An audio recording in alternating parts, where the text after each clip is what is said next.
el micrófono ahora a la próxima coordinadora de la Mesa Música y Derecho, Jaiza Samara de Araujo Alves, de la Universidad FACAPE de UNEB, Brasil. Gracias, María Julieta. Buenas tardes a todos una vez más. Gracias a mi querida amiga y profesora doctora Ricardo Rabinovich Beckman por la invitación. Es un honor para mí estar acá otra vez en el FICDE. Es el 7º FICDE y tengo el orgullo de decir que participé de todos ellos. Bueno, y principalmente con esta mesa ahora porque es la primera vez que me acuerdo, al menos, que tenemos la mesa sobre derecho y música. Entonces, invito inicialmente a Alexander Linford-Child de la Universidad Autónoma de Chile para exponer sobre Chopin como resistencia a los totalitarismos, análisis desde el pianista de Polanski. Bienvenido.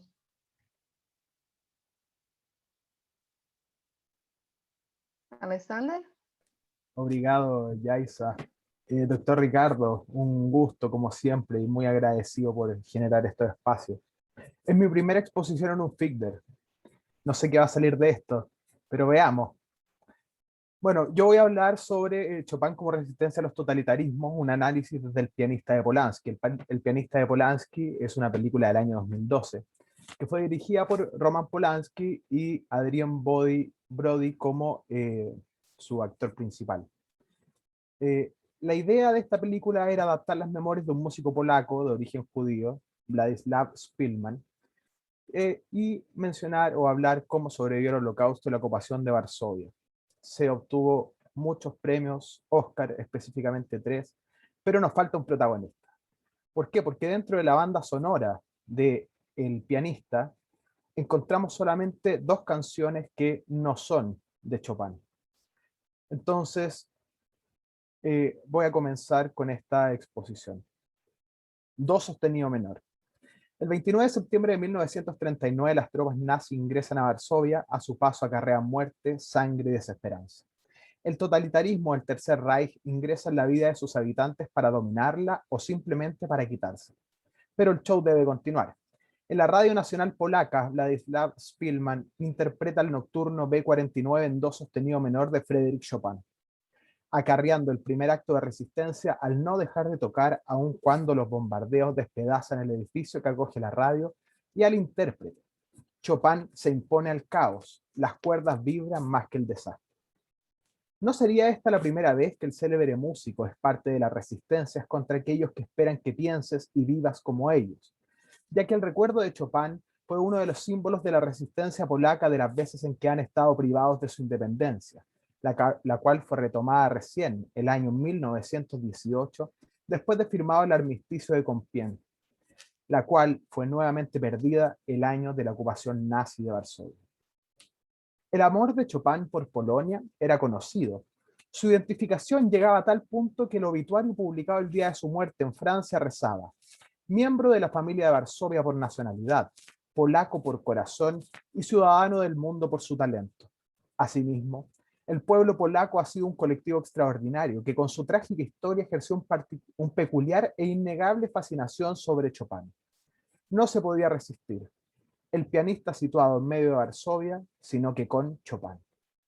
Szpilman, después de un tiempo, es llevado al gueto de Varsovia con su familia y otros judíos, momento en el que su vida se vuelve aún más deplorable, enfrentándose al hambre, a la humillación y miedo constante a ser torturado o asesinado debido a la banalidad del mal de la que nos habla Arendt. Esto no terminaría así. Los nazis deciden deportar a los judíos al campo de exterminio de Treblinka, dentro de los que se encontraba toda la familia del pianista y el mismo pianista, solo que a este último lo salvó un antiguo guardia del gueto. A partir de este momento, la vida se transforma y toma como objetivo solamente el escapar para poder sobrevivir. Entre mi menor y sol mayor. La vida constantemente está en riesgo y cada vez que se ve que el pianista puede flaquear en su objetivo, vuelve al piano, real o imaginario, el cual, mediante la melodía de Chopin, fomenta el sobrevivir, que ante un totalitarismo que tiene como objetivo el exterminio, es resistencia pura.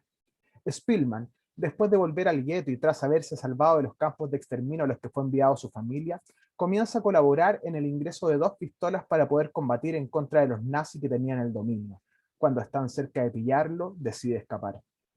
Dorota y su marido deciden ayudarlo. Le dan cobijo y alimento en un departamento en el cual es descubierto. ¡Judío!, gritaba la persona que lo encuentra, lo que en ese momento era desnudar la principal característica que llevaba al exterminio. Logra escapar y lo reubican en otro departamento donde hay un piano, real, pero imaginario a la vez. No puede tocarlo ya que podrían descubrirlo. El alimento escasea, más a cada momento, haciendo intolerable la situación. Pero ya sabemos que ante lo intolerable aparece Chopin.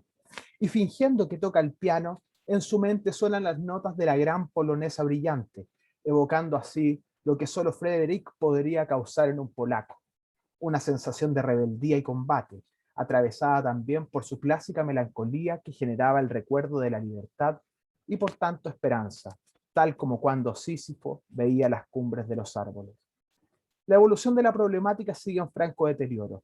¿Cómo no va a ser así cuando tu vida simplemente peligra por ser? Ya no hay comida. Nuestro pianista sigue arrancando por su vida y se refugia en un hospital abandonado. Atrincherado espera el final hasta que nuevamente aparece Chopin.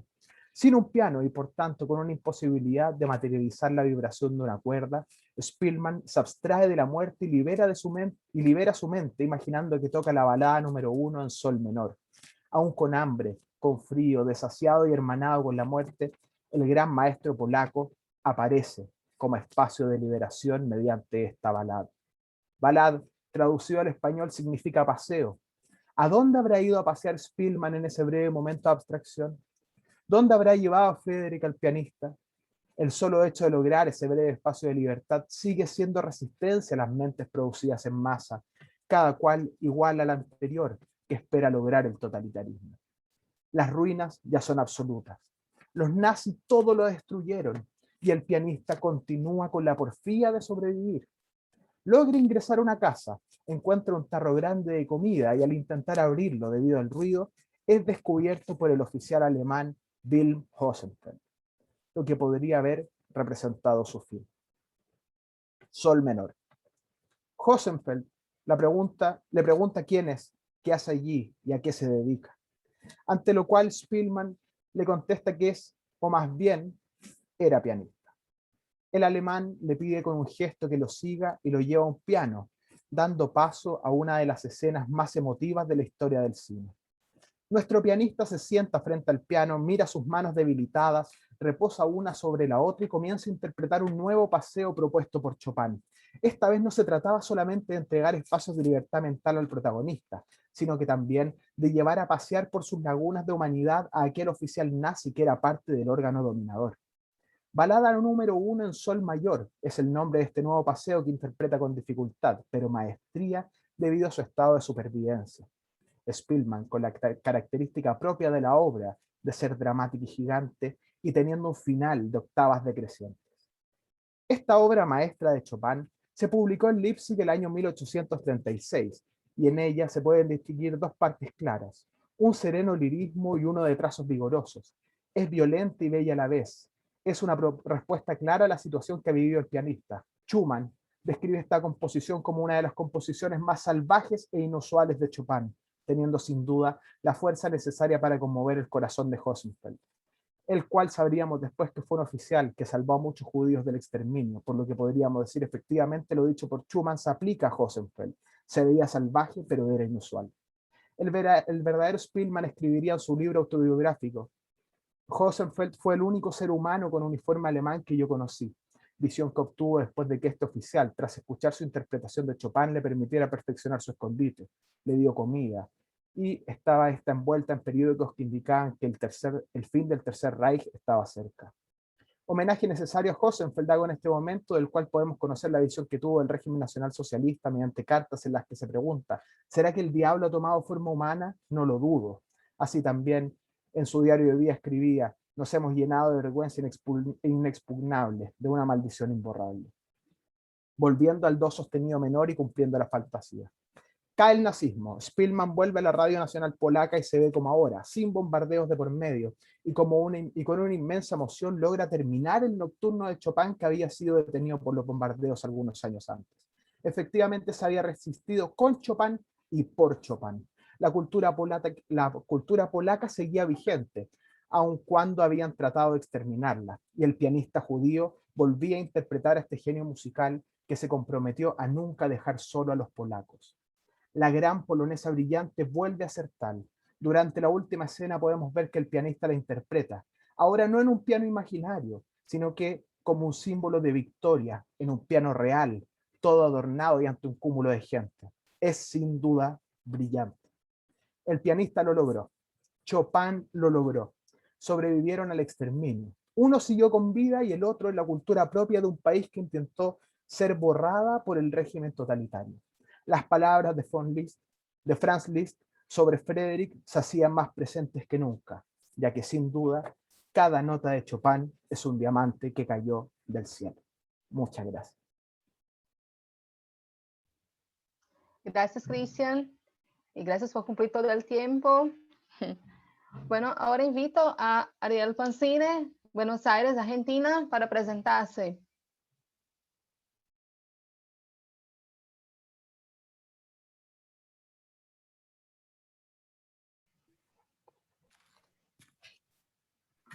¿Se escucha? Hola. Sí, se escucha. ¿Qué tal? Bueno, buenas tardes. Muchísimas gracias, Ricardo, Andrea, por este segundo año consecutivo participar de este evento fabuloso. Y bueno, a Elizabeth, a la veo María Carolina, a Nelson, todos los compañeros de música y derecho, que la verdad es un espacio pensado por Ricardo, no sé, inventado. Bueno, rápidamente, mi exposición lo que va a tratar es brevemente de contar un poco de la tercera parte de mi último trabajo, que es este libro, Guerra, Justicia y Heavy Metal, apuntes sobre la historia social del heavy metal, que está vinculado a lo que yo denomino o trato de justificar, que son estudios sociales sobre heavy metal, donde por supuesto las categorías analíticas del derecho tienen un lugar central, y también para la gente que no, como se dice en la jerga, no es del palo, conozco un poco de qué habla el heavy metal argentino, ¿no? Bueno, en esta oportunidad lo que pretendí en esta tercera parte del libro, como les decía, es verificar la identidad colectiva del heavy metal argentino, y entendida esta como aquella que surge de la memoria colectiva del grupo social heavy metal argentino, ¿no? Y para esta tarea, partí de esta verificación, efectuarla desde el concepto justicia como valor que se representa, ¿no? Y bueno, por supuesto que el principal elemento para observarlo, sus significantes, tiene que ser el discurso, ¿no? Sobre todo si hablamos de música. Y el elemento también empírico para esto, que he tomado yo, por supuesto que el más importante son las letras de las canciones, pero como pretendí que en esta idea de verificar, o sea, la identidad colectiva, estamos hablando de historizar, ¿no? Y entender la historia como una historia social, es decir, donde se visibilicen todos los actores y no solamente, digamos, los grandes protagonistas, que son, por supuesto, los músicos, sobre todo los conocidos, y las bandas, sobre todo las conocidas. Me tomé también el trabajo de buscar otras fuentes para esta construcción de la identidad colectiva, que, bueno, un trabajo de archivos sobre entrevistas, sobre todo entrevistas de época, entrevistas especializadas, también correo de lectores, porque es importante saber qué opina el público, ¿no? Que es en definitiva el que da el consenso y legitimación sobre las obras de los artistas, y bueno, otro tipo de fuentes también que nos permite la tecnología, por ejemplo, con el avance de YouTube podemos encontrar recitales, festivales, incluso en algunos que uno ha participado y demás. Bueno, y todo ese tipo, ni hablar de una verificación iconográfica a través de tapas y demás cuestiones que también son de la expresión de la música como artefacto, ¿no?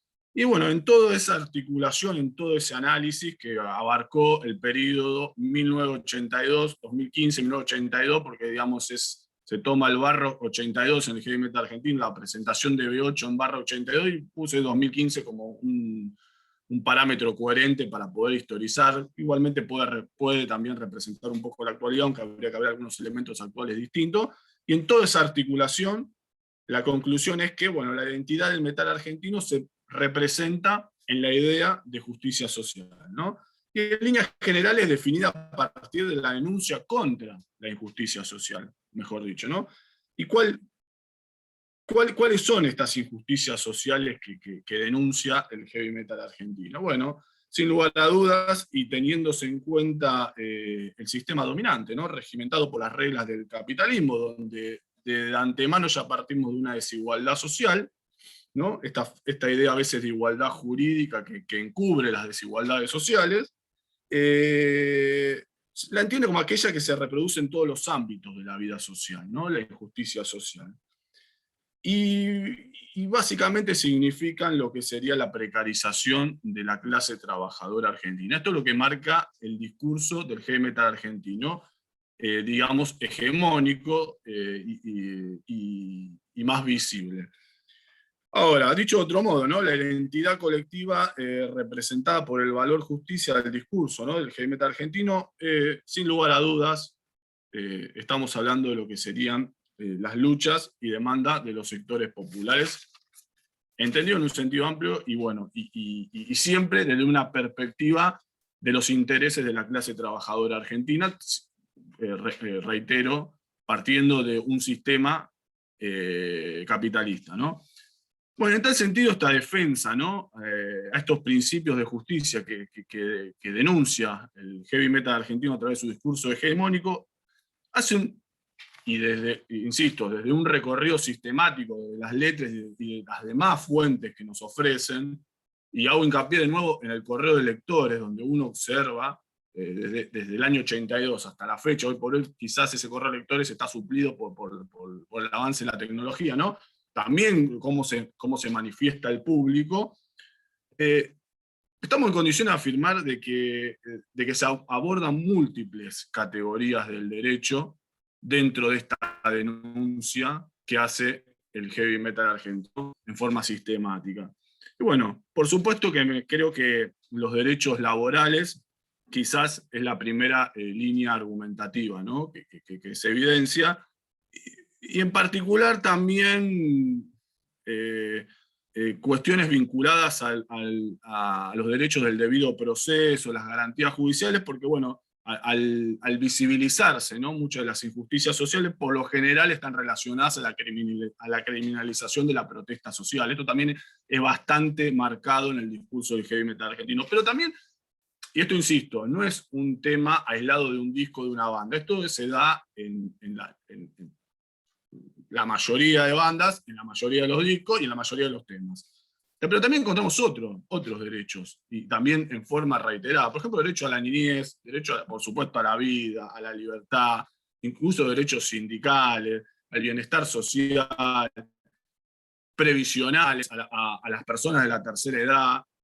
Y otro elemento también muy marcado son los derechos de los pueblos originarios. Y a su vez también, quizás temas que por ahí hoy consideramos de la agenda actual, pero que el heavy metal ya viene hablando hace muchos años. Por ejemplo, contra la trata de personas, que ayer es el día contra la trata de personas, y también la violencia de género. Es una temática que el heavy metal argentino viene trabajando.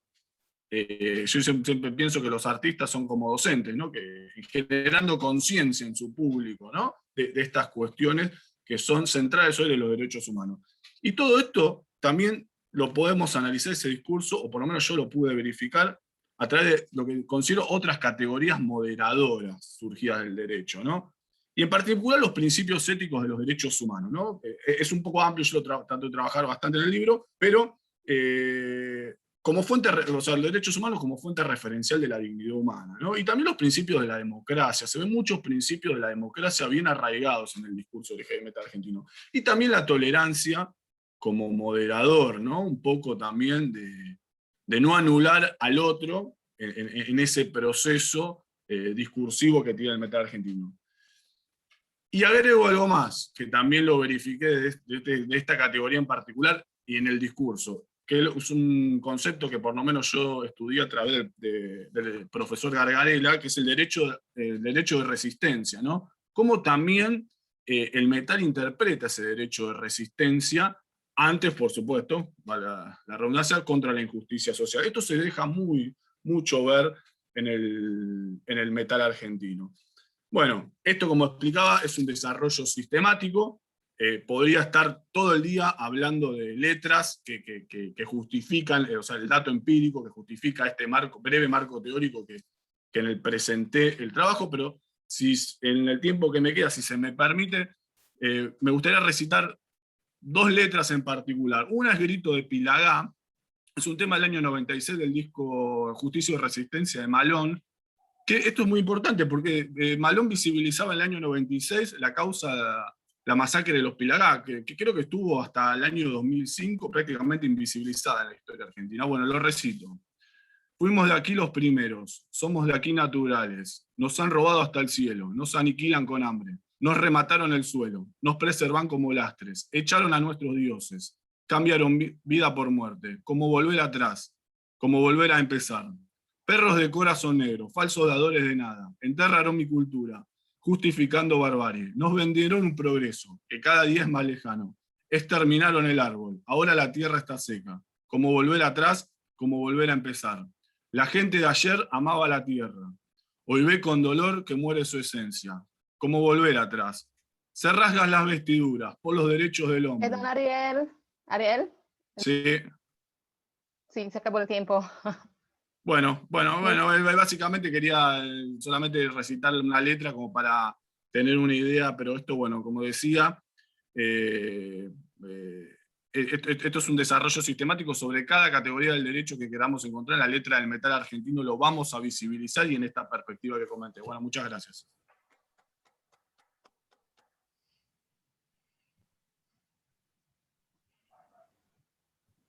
Felicito por la ponencia y ahora invito a María Carolina Estepa Becerra, Universidad Militar de Nueva Granada, Colombia, con el tema Rompan Todo, el rock en español en Latinoamérica, derechos humanos, libertades fundamentales y justicia social. Bienvenida. Muchas gracias, Yaisa. Bueno, buenas tardes para todas, para todos. Gracias, querido Ricardo. Vamos con nuestro apunte musical desde el rock en español. Este rock creado desde Latinoamérica y que para esta ponencia se inspira a partir de este documental que está en Netflix del año 2020, que precisamente se titula Rompan Todo, el rock en español en Latinoamérica.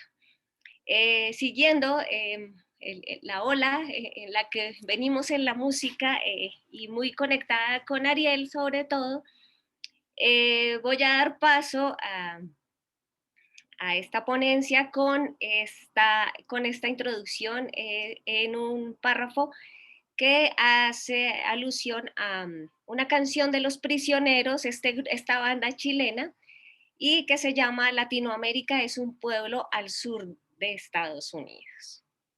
Y creo que esta es una invitación que se abre desde el rock en español a marcar el paso en una marcada línea hacia lo que va a significar esto que intentamos hacer y construir, que es este derecho de la integración de nuestros pueblos, y este derecho unido más que por la satisfacción de los derechos es realmente una unión precisamente por la violación e insatisfacción de estos derechos. Entonces en esta canción encontramos una frase que llama "qué tontería, dividir es debilitar".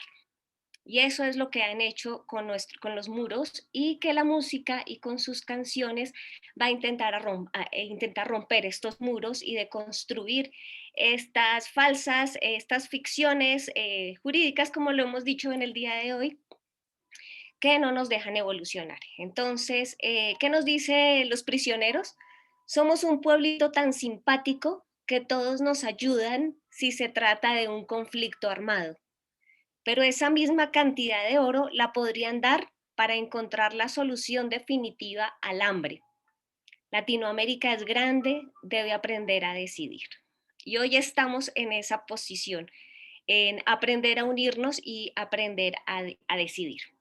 En ese escenario, entonces, ¿a dónde quiero dirigir la mirada? A encontrar esas formas de ver el derecho desde la ficción y la música.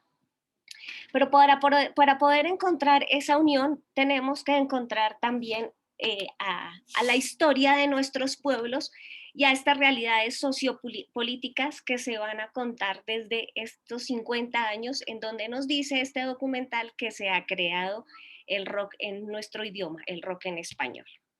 En donde, ¿qué es lo que hemos, bueno, cuál es la idea de poder vincular al rock con el derecho? Es desde la línea del jusrealismo. ¿Por qué? Porque es en el jusrealismo en donde se hace esta exigencia. ¿Qué pasa con el derecho mientras se grita en las calles, mientras se canta y mientras se ve por la televisión toda la realidad y el derecho parece estar allí en esta estatua de esa justicia aún ciega? Entonces, ¿qué es el efecto transgresor del rock en español? Realmente está en sus canciones, en donde se expone esta violación sistémica de los derechos humanos y este terrorismo de Estado que es vivido por la juventud en Latinoamérica a lo largo de la historia.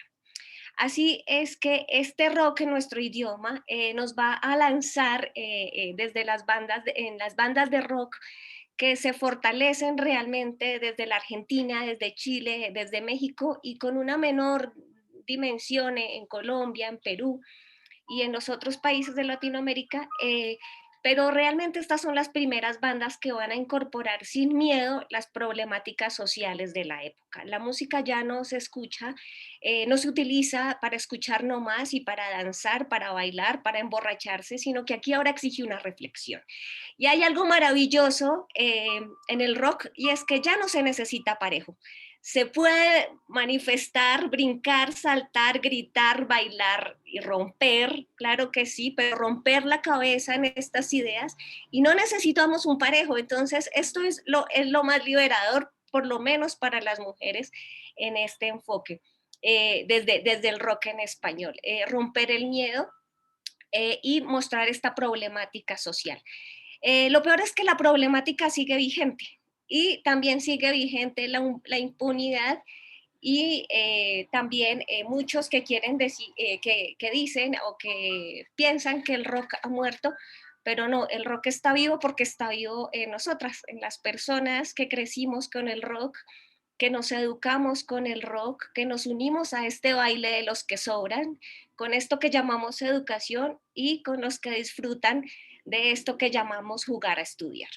Entonces, cuando aprendimos, cuando crecemos con el rock, vamos a encontrar realmente que lo que allí nos presenta en Rompamos Todos con Gustavo Santaolalla, que además a los que nos gusta también el tango y el tango electrónico, pues vamos a encontrar una gran respuesta a todos estos gustos.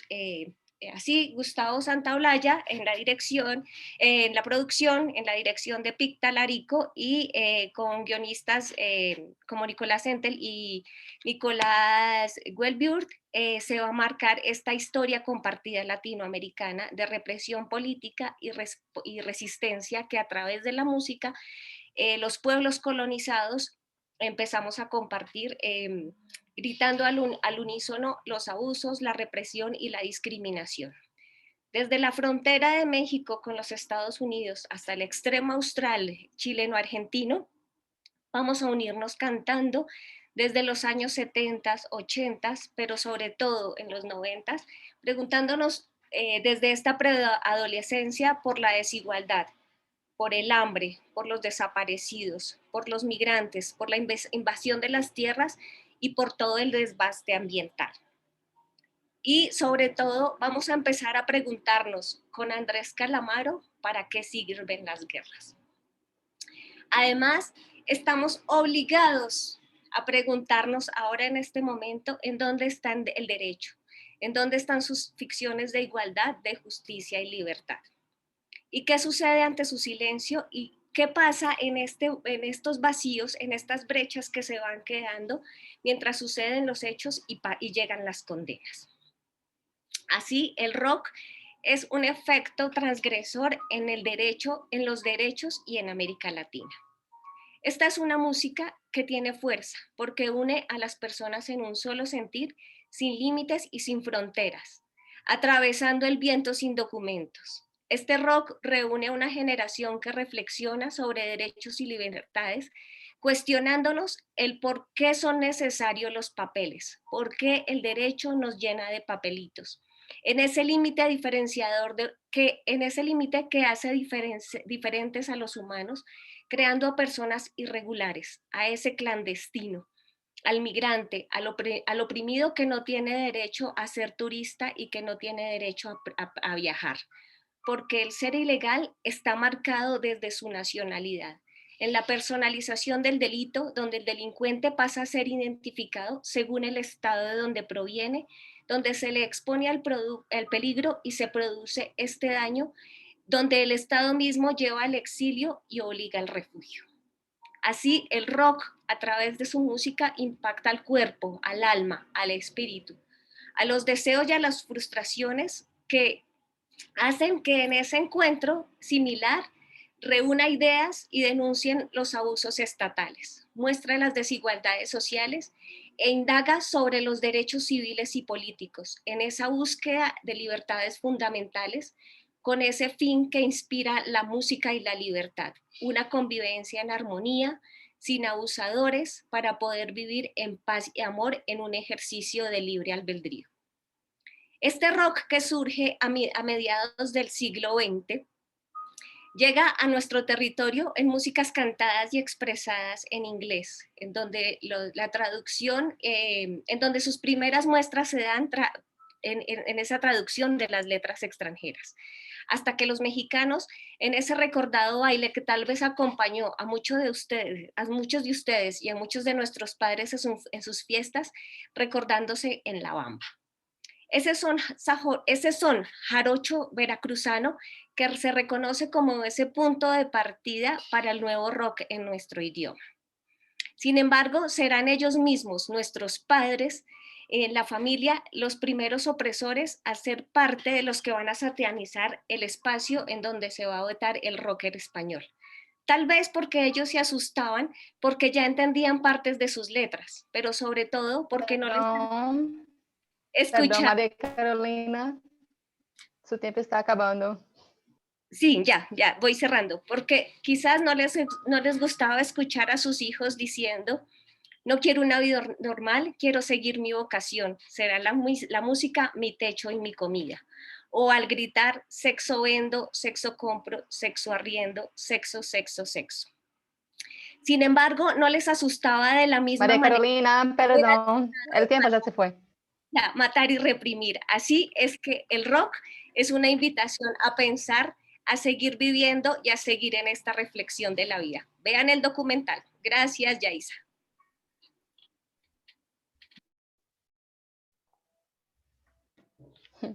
Gracias a vos. Buenísima ponencia.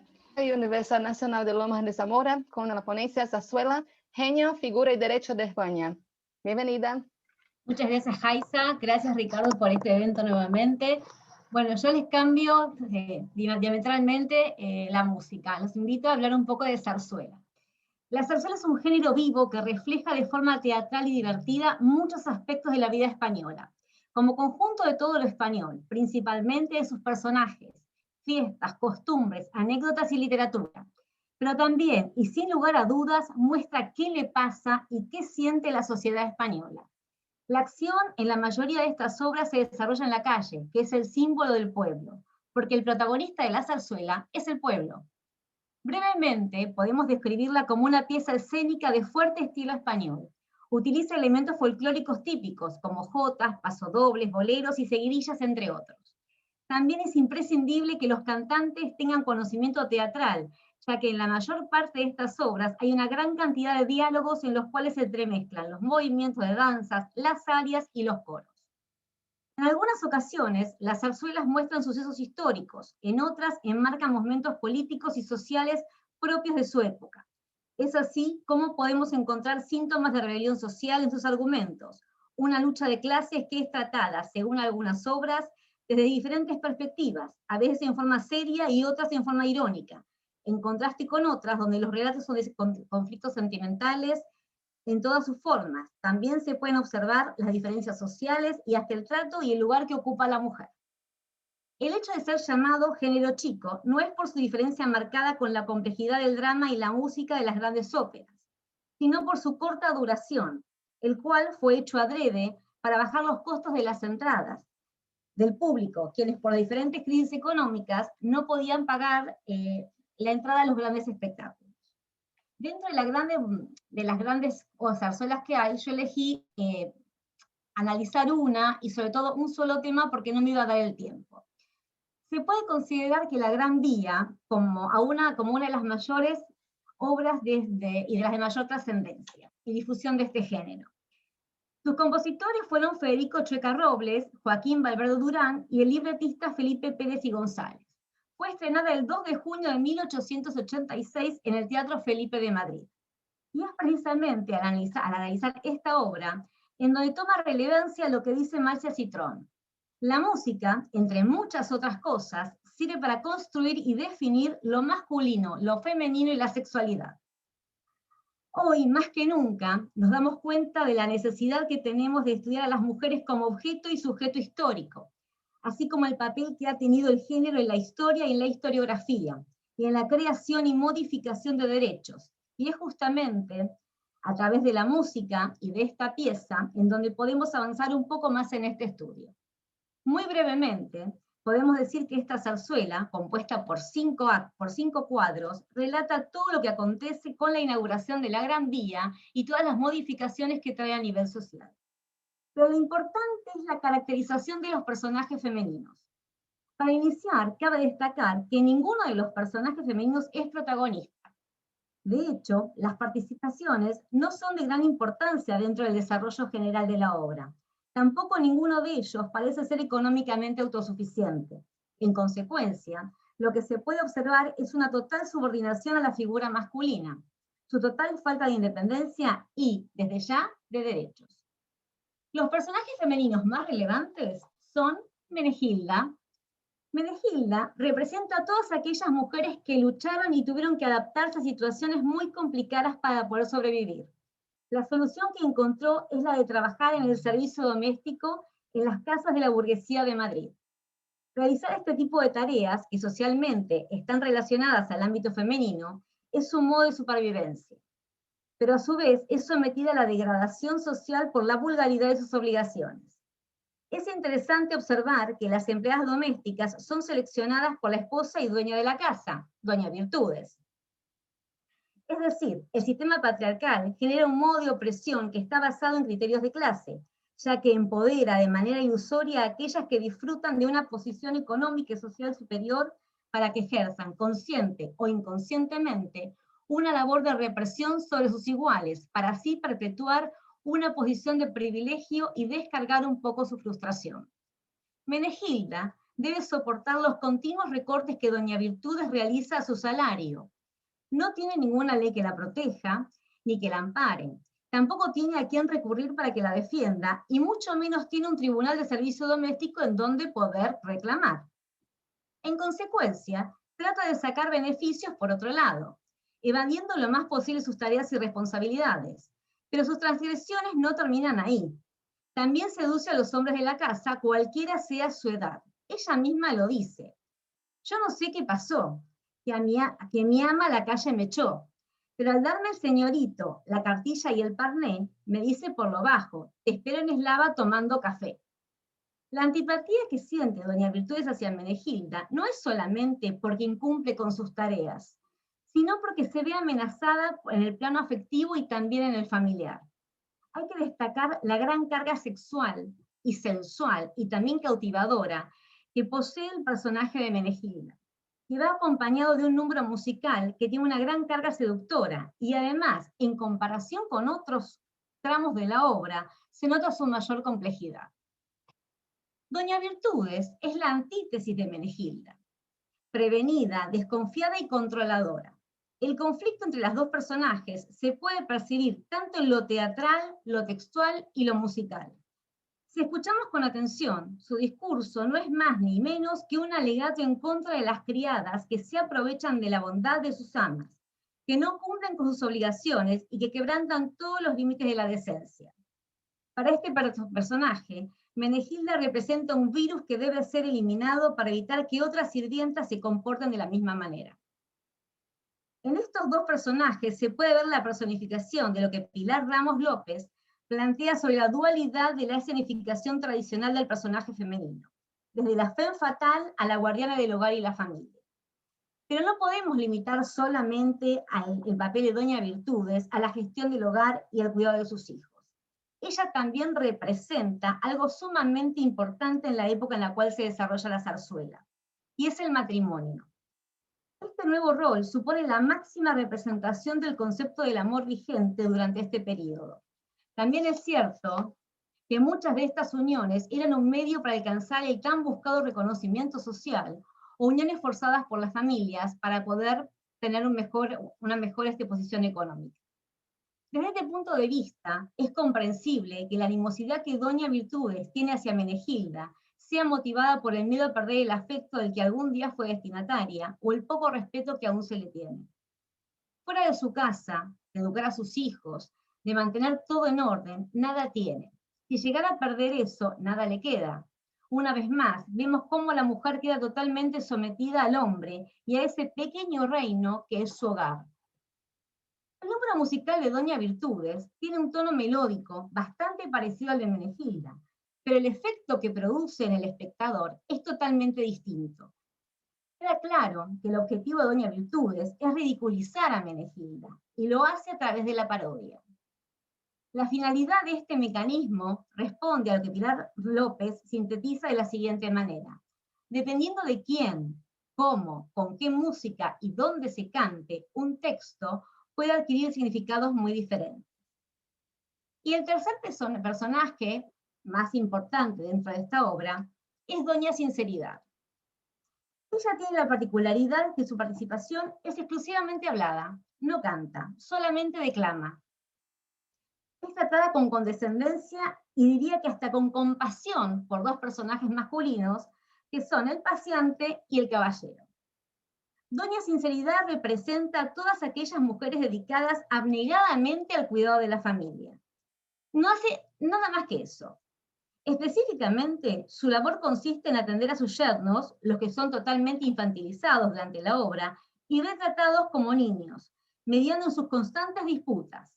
Además, actúa como una red de seguridad y contención de unos hijos de quienes, a pesar de ocupar cargos políticos en el Congreso, son incapaces de valerse por sí mismos. En este caso, se trata que el espectador sienta lástima y al mismo tiempo admiración ante la resignación que Doña Sinceridad exterioriza y demuestra. Cuida de una manera desinteresada a todos aquellos que han quebrantado a su familia, a los que la han conducido a la ruina personal y todo ello debido a una fe ciega en un concepto equivocado que tiene de la lealtad. Pero, al mismo tiempo, este personaje transmite de forma concreta lo que se espera de una madre o cabeza de familia, el sacrificio incondicional, sin esperar nada a cambio. Este personaje nos introduce en el concepto de maternidad, el cual... Perdón, Elizabeth, el tiempo se acabó. Listo. Cierro diciendo que, bueno, que la vean porque están muy bien todos los personajes y que la música una vez nos acerca y nos demuestra cómo podemos ver cómo ver el derecho en los diferentes personajes y en las diferentes aproximaciones. Muchas gracias.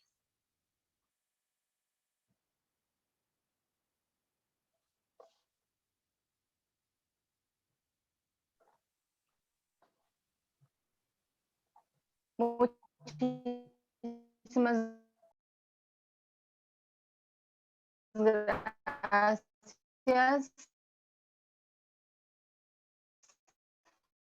¿Me escuchan? Que mi internet está muy argentino de la construcción.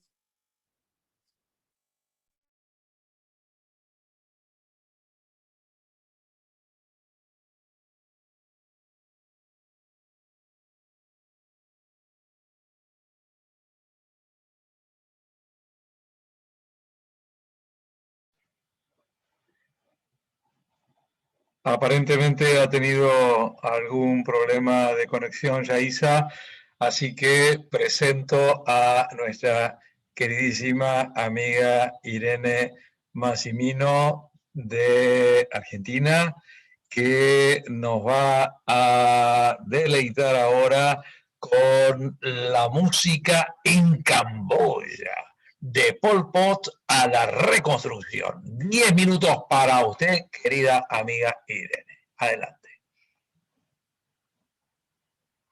Muchísimas gracias, Ricardo. Espero tener buena conexión también. No ha andado muy bien hoy, así que no voy a poner el PowerPoint, pero con mucho gusto lo puedo compartir. Ricardo ya lo tiene, para quienes lo quieran y puedan tener información sobre mi presentación. Y gracias a Elizabeth también, es mi primera presentación en el FICTER y gracias a ella estoy acá, así que un placer compartir con todos y todas ustedes. Bueno, la idea de hablar de la música en Camboya es porque, bueno, mi especialización es el genocidio, y cuando Elizabeth me planteó la oportunidad de presentarme acá, dije, bueno, una experiencia en particular me vino a la mente y dije, de esto quiero hablar. El título, como decía Ricardo, es La música en Camboya, de Pol Pot a la reconstrucción. Bueno, como ustedes saben, Camboya es un país en el sudeste asiático que tiene hoy en la actualidad aproximadamente 16 millones de habitantes, pero en la década del 70 tenía poco menos de 8 millones. Formó parte de la Indochina francesa, conocido por nosotros como por muchos como la Conchinchina, y tiene dos periodos importantes en su historia, quizás principales, que es el Imperio de Angkor y la Kampuchea Democrática. El Imperio de Angkor ocurrió, o el Imperio Khmer también, ocurrió entre los siglos XII y XIII después de Cristo, y es conocido principalmente en la actualidad por los templos de Angkor, que son las construcciones religiosas más grandes del mundo. Pero yo me voy a centrar en mi exposición en este periodo conocido como la Kampuchea Democrática, que ocurre desde los años 1975 a 1979. En ese periodo gobernaron los Khmeres Rojos, también conocidos como Khmer Rouge, por el antecedente colonizador francés que tuvo esa región en particular, y ellos se constituyeron o fueron el brazo armado del Partido Comunista de Campuchea. Estoy compartiendo pantalla con tu PowerPoint, Irene, por si querés. Muchísimas gracias, Ricardo. Sí, estoy ahí. Bueno, hago rapidito. Primero, ahora para la siguiente, es una foto del Angkor, Angkor Wat en particular, y la siguiente es sobre lo que estoy hablando, que es el periodo de la Kampuchea Democrática, o DK, conocido en inglés como Democratic Kampuchea. Los Khmeres Rojos, como les decía, entonces estuvieron en el poder durante esa época y formaron, o quisieron conformar al menos, una utopía agraria, principalmente focalizada en la construcción o no en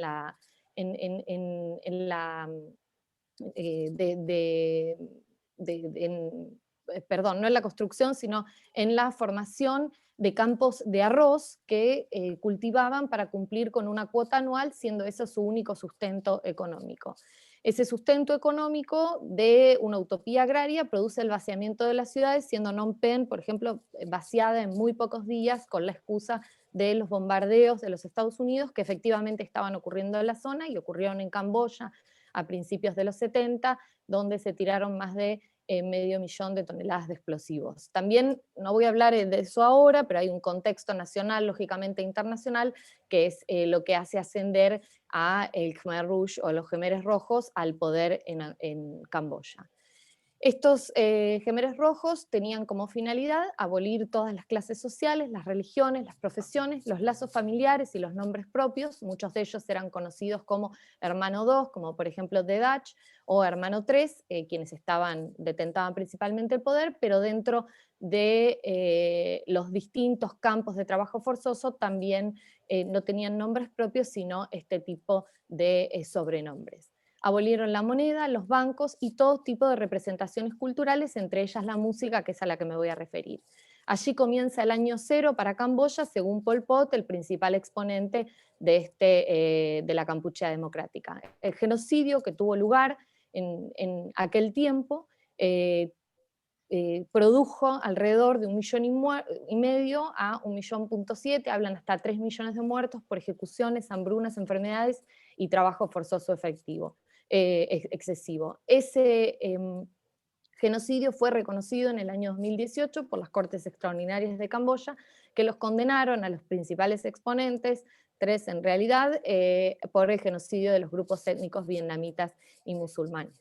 En la siguiente foto pueden ver un lugar muy particular, es en Phnom Penh, es la prisión de Tuol Sleng, S21, donde murieron alrededor de 17.000 personas. Lo más contradictorio de este lugar es que antes de convertirse en una prisión fue un colegio.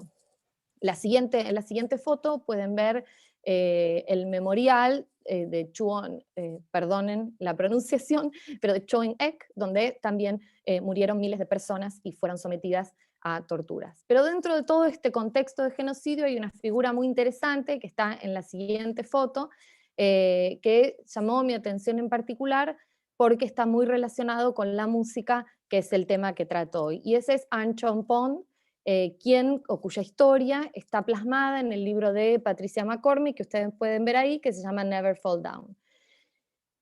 An Chon Pon fue, durante la época de la Kampuchea democrática, tenía 9 años, o sea, al inicio, él nació en el año 66 y perteneció a una familia de artistas, que lo pueden ver algunos resúmenes en la siguiente foto de PowerPoint. Él fue convertido, como tantos otros, en un niño soldado, y sobrevivió a esta agonía gracias a la música. Él tocaba, por herencia de su familia, la música, y al escucharlo en uno de estos campos de trabajo forzoso, lo pusieron a tocar mucha música de propaganda junto con una troupe musical de otros niños y un profesor que él tuvo, que luego supo que se llamaba Merck.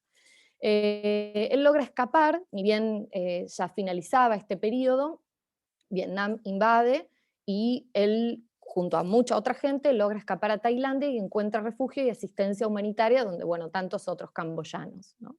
Finalmente él es adoptado por un trabajador humanitario estadounidense que se llama Peter Pond, y en el año 1984 va a vivir a los Estados Unidos, lógicamente, y empieza a dar una serie de conferencias que no terminaron hasta el día de hoy, continúan hasta el día de hoy. En los años 80 y 90, ya libre lógicamente y estudiando en los Estados Unidos, viaja varias veces y encuentra, aparte de su familia, a 2 hermanas y a una tía, únicos sobrevivientes de su familia. Todos los demás perecieron durante el genocidio. Y también en uno de esos viajes, que es lo que lo motiva a él luego a continuar con su obra en la música, encuentra abandonado a un costado del camino a Merck, el director de esa troupe musical, quien también había podido escapar a Tailandia muy poco tiempo después que él. Y ahí, en el año 1998, funda lo que se llama Cambodian Living Arts, que es una organización no gubernamental. Es importante saber que Cambodian Living Arts tuvo, a lo que me refiero en esta presentación, tuvo un enorme rol en la reconstrucción de las artes, especialmente la música de Camboya. El 90% de los artistas camboyanos no sobrevivieron al genocidio. Si tenemos en cuenta que había 8 millones de personas, o menos de 8 millones aproximadamente en aquel momento, y tomamos el número más alto de muertos de 3 millones durante el genocidio, entonces hablamos casi de la mitad de la población de Camboya que pereció. Y como les mencioné también, la música junto a otras expresiones artísticas estaban prohibidas porque se consideraban como representativas de la sociedad de clase. Solo se permitía la música partidaria de los Khmeres Rojos. Justamente en este contexto, y para ayudar a Merck, que lo había encontrado, An Chon Pon decide buscar a otros maestros de música que habían sobrevivido, o sea, muy pocos, y así funda Cambodian Living Arts y recorre el país enseñando a los niños música tradicional camboyana para reconstruir. Es decir, verdaderamente el genocidio camboyano fue un genocidio por sí mismo porque eliminó la identidad de lo que había sido, o intentó al menos eliminar la identidad de lo que había sido Camboya hasta ese momento. Unas pequeñas reflexiones para terminar, que me genera esta historia que tiene muchas más aristas, pero que lamentablemente por falta de tiempo no puedo hablar, fueron cómo la música se relaciona al derecho. Bueno, primero me surge la reflexión de que funcionó como una herramienta de resistencia y supervivencia, tanto en sentido individual como colectivo. La música permitió sobrevivir a An Chon Pon, así como a otras personas, miembros de esa misma troupe, y al maestro que ellos tenían. También funcionó como una herramienta de resistencia porque ellos resistieron todos los sufrimientos y las agonías que sufrieron gracias a poder encontrar cierto consuelo durante el genocidio justamente en la música. Y después en el sentido colectivo, porque simboliza la supervivencia de la identidad, al menos de la música tradicional, en ese contexto. Hoy incluso Camboya se encuentra en proceso de reconstrucción y Cambodian Living Arts tiene una enorme participación en esto. También funcionó como un instrumento de construcción y preservación de identidad, como decía, no solo individual, sino también colectiva, porque ayudó en ese y continúa ayudando en ese proceso. Gracias, Irene. Sí, ya termino. Bueno, también como elemento de justicia, construcción de paz y de reconstrucción social, cultural y económica, pues permitió, no solo supliendo, quizás también acompañando al derecho en esas funciones que a veces se consideran como exclusivas del derecho. Bueno, muchísimas gracias y me alegra haber participado. Felicitaciones, muy buena tu exposición, me encantó. Y finalmente, invito ahora a Nelson Basile Neto, de Brasil, con la ponencia Hedwig and the Angry Inch, Platón, la identidad sexual y los derechos humanos. Bienvenido. Muito obrigado, Jaisa. Buenas tardes, buenas noches, buenos días a todos y todas. Para mí, exponer en esta 7ª edición de FICDER es de una doble alegría. Uno, por poder discutir el derecho desde un nuevo punto de vista. Tener la oportunidad de mostrar que el derecho puede y debe estar cada vez más cerca de la sociedad, por lo que siempre doy gracias al profesor Ricardo por innovar en la enseñanza del derecho. Y también por la oportunidad de cerrar este panel dedicado a la música y el derecho, este panel que nació en el grupo de estudios en Derecho y Música que se creó en el Departamento de Ciencias Sociales de la Universidad de Buenos Aires. Yo voy a me ocupar de la relación entre una película musical y los derechos humanos. Hedwig and the Angry Inch es una película que se adaptó de un musical con un cantante de rock internacionalmente ignorado, que busca fama y su amor. Es la primera película de John Cameron Mitchell como director y cuenta la historia de Hedwig, que es esa, una cantante de rock and roll nacido hombre llamado Hansel. Ella creció en Alemania Oriental y pasó la mayor parte de su tiempo de niña escuchando la radio de las Fuerzas Armadas de los Estados Unidos. Por eso su obsesión con el rock yankee. Cuando era niño, aún Hansel, su madre, una mujer amargada, le contó una historia sobre el origen del amor, basada en el mito griego del andrógeno, que Platón atribuye a Aristófanes en su libro El Banquete. En resumen, el mito dice que en el principio de los tiempos, los seres humanos no eran lo que son hoy. No había dos sexos, sino tres: el hombre, la mujer y la unión de los dos. El ser humano era una criatura redonda, con 4 manos, 4 pies, una cabeza con 2 caras iguales. Y cuando eran 2 hombres, se llamaban hijos del sol, 2 mujeres, hijas de la tierra. Y cuando era un hombre y una mujer, hijo de la luna. Ellos eran muy fuertes, tenían mucho poder y eso los hizo ambiciosos y desafiaron a los dioses. Por eso Zeus decidió cortarlos por la mitad y hacerlos caminar con 2 piernas como hacemos hoy. Cuando eso sucedió, las criaturas comenzaron a morir de hambre y desesperación, porque se abrazaron y se quedaron así hasta que moría su mitad. Zeus, con pena de las criaturas, separó a los humanos por la tierra para no morir de esa manera.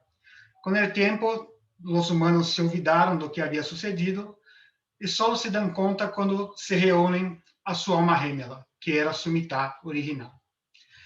Essa é a história de como um dia fomos plenos e tão poderosos como os deuses, e de como um dia, partidos por la mitad, nos convertimos em 2, e começamos a sentir saudade. E é isso que genera essa busca de um abraço que nos hará sentir uma vez mais completos.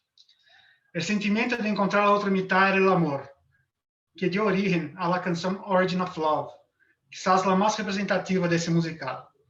E desde o dia em que Hedwig conheceu essa história, decidiu que encontraria sua mitad perdida.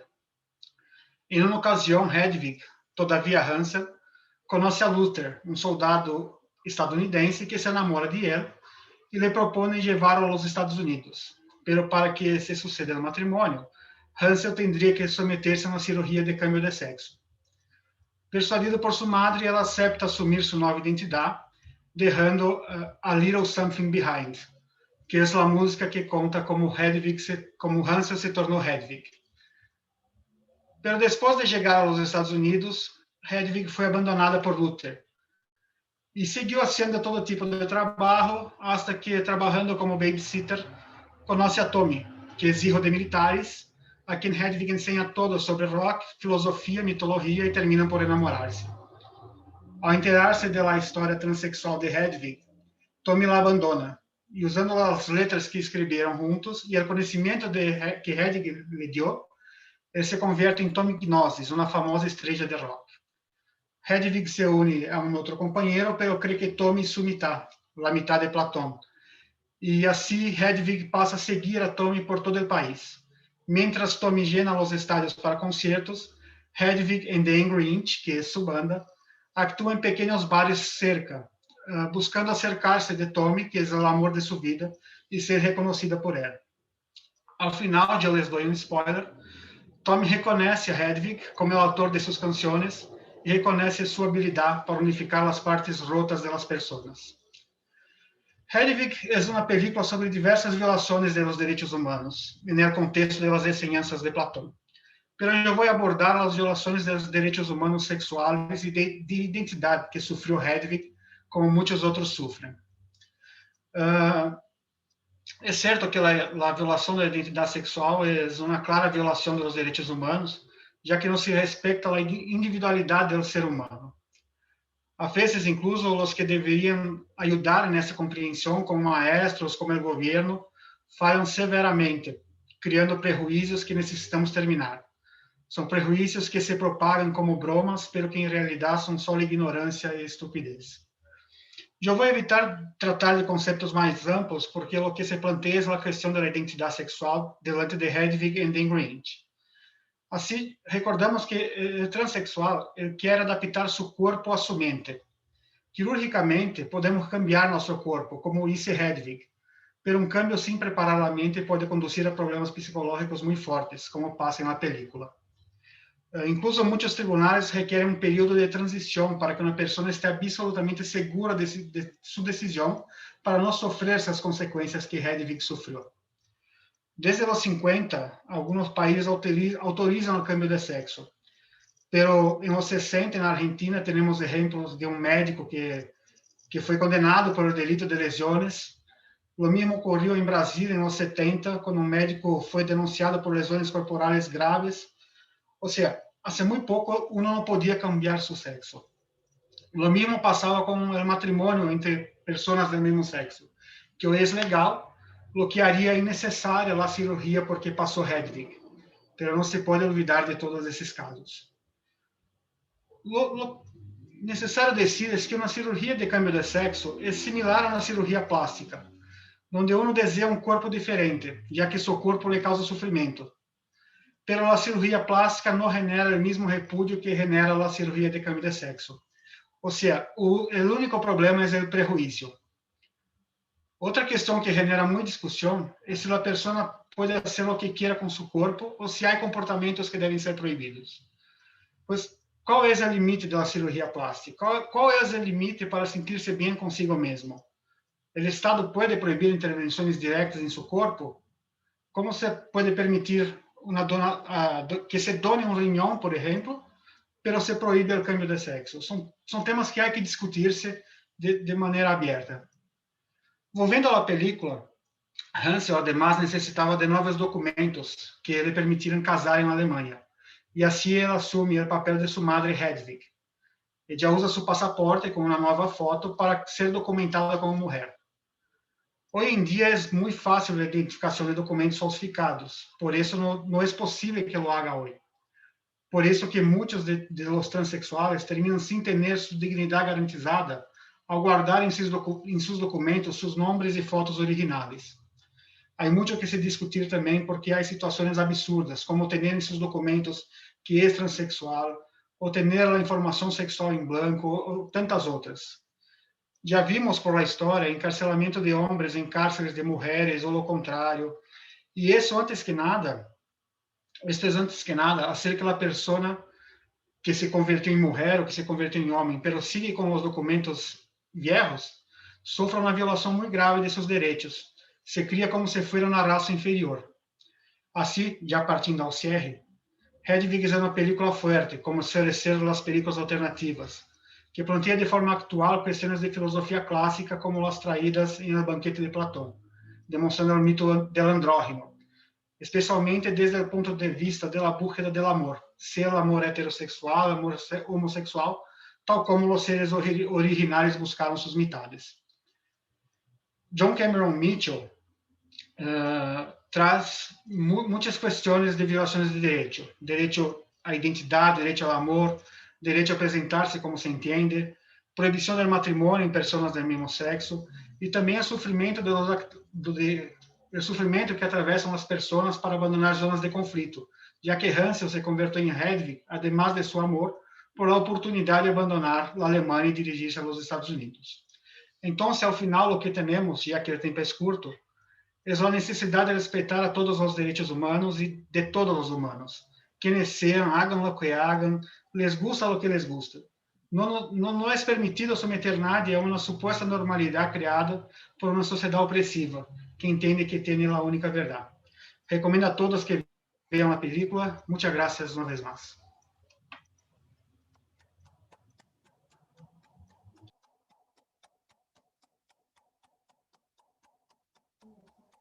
Graças a você, Nelson. Querida Yaisa, tengo una pregunta solita que es para Ariel, y le voy a pedir a Ariel que sea muy breve en la respuesta porque por ahí podemos hacer 5 minutitos de break. La pregunta que hace Antonio Danquín es si podrías mencionar qué bandas de heavy metal actualmente se refieren a los derechos de los pueblos originarios. Adelante, Ariel. Bueno, que estén vigentes, Malón, Animal, Serpentor, Tren Loco, son bandas que muchas que vienen, digamos, de nivel histórico, pero están vigentes. Y tienen bastantes temas donde reivindican las luchas en todo sentido de los pueblos originarios. Se me ocurren ahora, pero seguramente me estoy olvidando alguna otra ahora, pero bueno, esas las que puedo mencionar en este momento. Te dice, como dato interesante, Nelson, que en Brasil existe una banda que se llama Arandú Araquá, y que es una banda de metal también que sería interesante que la vieras.